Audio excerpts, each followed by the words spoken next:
I love relatable TikToks. We will be talking about Congresswoman Ilhan Omar's shockingly bigoted tweet towards Christians on Easter Sunday, the weird silence about what's happening in Shanghai, and the celebrity kid who has become BFFs with Northwest. Because we're coming off a holiday weekend, there aren't a ton of stories today, so the show itself is pretty much a Hot Take Tuesday. But to make up for that, at the end, I will share some fun tidbits like book recommendations of stuff I've been liking lately, and the juicy part, what I found in my boyfriend's car that has me wondering if it is a cause for concern.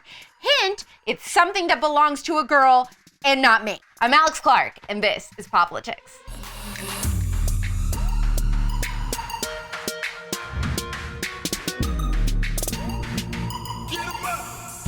Hot Take Tuesday. Congresswoman Ilhan Omar was really beside herself when Christians on Easter Sunday took it upon themselves to worship in the air on a flight. Here's the clip if you missed it.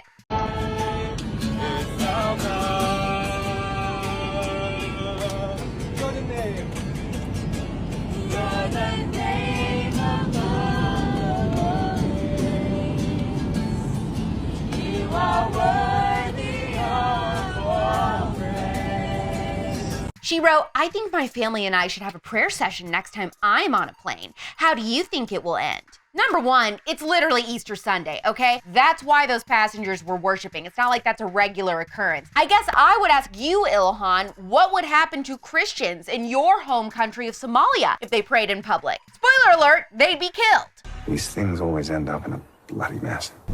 Something else I want to point out today, you know how everyone and their mother has been like, pray for Ukraine, we love Ukraine, stand with Ukraine. I mean, every company, brand, celebrity, you name it, has been posting nonstop about Ukraine, right? They're even posting different GoFundMe campaigns to help the people over there. And of course, while tragedy is happening to the people in Ukraine, there is also tragedy filling the streets of Shanghai. Children are being rounded up and taken from their parents if they test positive for the you-know-what. Pets are being publicly killed. People are going without food for so long that many are just jumping to their deaths from their apartments. And all because the Chinese Communist government is cracking down on a virus that has a 99.9% survival rate and one that people have been living with for over 2 years now.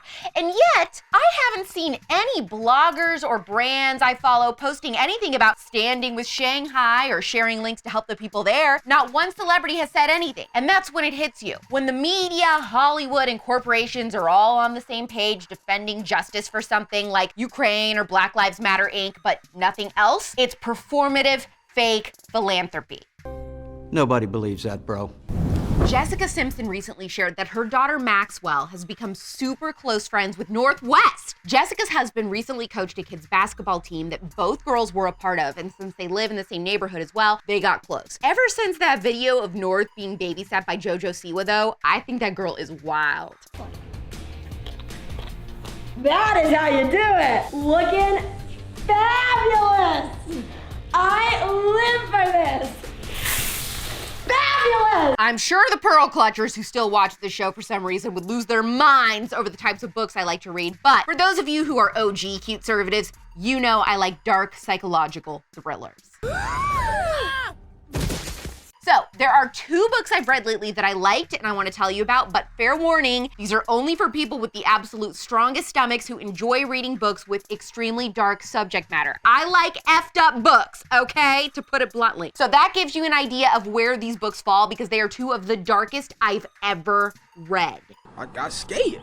I dropped my hot pocket. The first one is called My Dark Vanessa by Kate Elizabeth Russell. It's a fiction novel that details the grooming relationship between a 15-year-old high school girl and her teacher. She spares zero detail, and at times it's gonna make you feel sick. But what I loved about this book is that the victim doesn't always connect with the fact that she's a victim. She often drifts between, was my teacher a pedophile or was I in love with him? And was it consensual? You kind of get to see this main character struggle throughout her adult life trying to figure out if she was abused or not. And I have never really read a book that explores this narrative that some victims of sexual abuse go through. The book became an instant bestseller. It was also dubbed one of the most controversial books of 2020. Christine, I am shooketh. The second book I want to tell you about is one that I'm currently reading and really liking. It explores many of the same dark themes as My Dark Vanessa, like sexual abuse and pedophilia, but this one also involves a lot of incest. Yo, look, I told you I gravitate towards dark thrillers. It's called The Crow Girl by Eric Axelsund, and it's actually what's called a Swedish thriller noir, I think. It's an international bestseller and it's been translated into English. So far, it definitely sticks out as one of the most disturbing books I've ever read. It starts off with several murdered young boys popping up all over Stockholm and then turns into this almost super wealthy Epstein-level pedophile ring drama. So far, so good. Sometimes I wonder what it would be like for everything inside me that's denied and unknown to be revealed.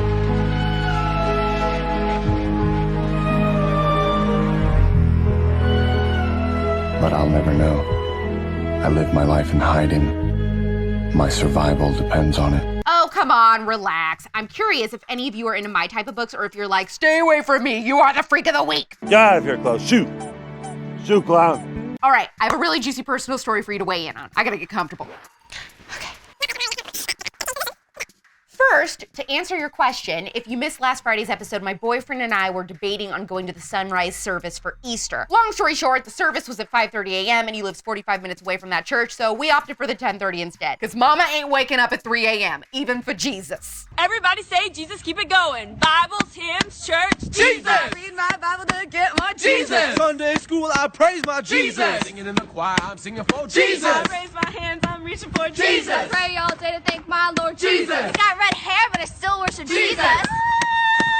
Jesus. Now, this is the thing that happened that I need your opinion on. This last weekend, I was helping my boyfriend move into a new place. So we're bringing in stuff from his car, and I noticed a round metal orange hairbrush that had fallen out onto the floor of his car. And I looked at him and I said, whose hairbrush is this? And he was like, it's not yours? I said, no, I've never owned that brush in my life. It's definitely not mine. So we went into the spiel about how it was in his bathroom drawers, allegedly at the place that he lived before. He assumed it was mine, so he packed it and then he brought it to his new place. And when I told him it wasn't mine, his excuse was that it must have been left in his bathroom drawer from a previous tenant and he never noticed it. And he also said that I was the only girl to ever visit him since he lived in California. So it isn't some other girl that he used to date or something before me. My question is, do you buy it or should I be concerned?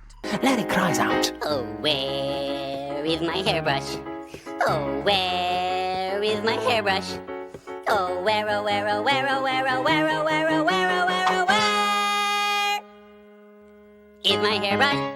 Dude, the detransitioner episode of The Spillover has done so well. You guys loved it. It was a super controversial one to do, so I'm glad that it paid off and you really enjoyed it. Sorry that this episode was short today. I know you hate that, but say a prayer that there will be a lot more pop culture news to discuss tomorrow. Tap the heart or the thumbs up if you're on YouTube. Tell me in the comments if you think that I should be concerned about the hairbrush I found in Nick's car. DM this episode to your one friend who gives the best advice. Ask them to weigh in too, and then hit the save button. POPlitics is back tomorrow at 4 p.m. Eastern, 1 p.m. Pacific. It's pop culture without the propaganda every single day. I'm Alex Clark, and this is POPlitics. Clearly, POPlitics is best served visually, but you can also listen to POPlitics if you just want the audio. Subscribe to us anywhere you get your podcasts: Apple, Spotify, iHeart, TuneIn, and more. Also, make sure that if you are listening to the podcast version, you leave us a 5-star review. And don't forget, subscribe to POPlitics on YouTube.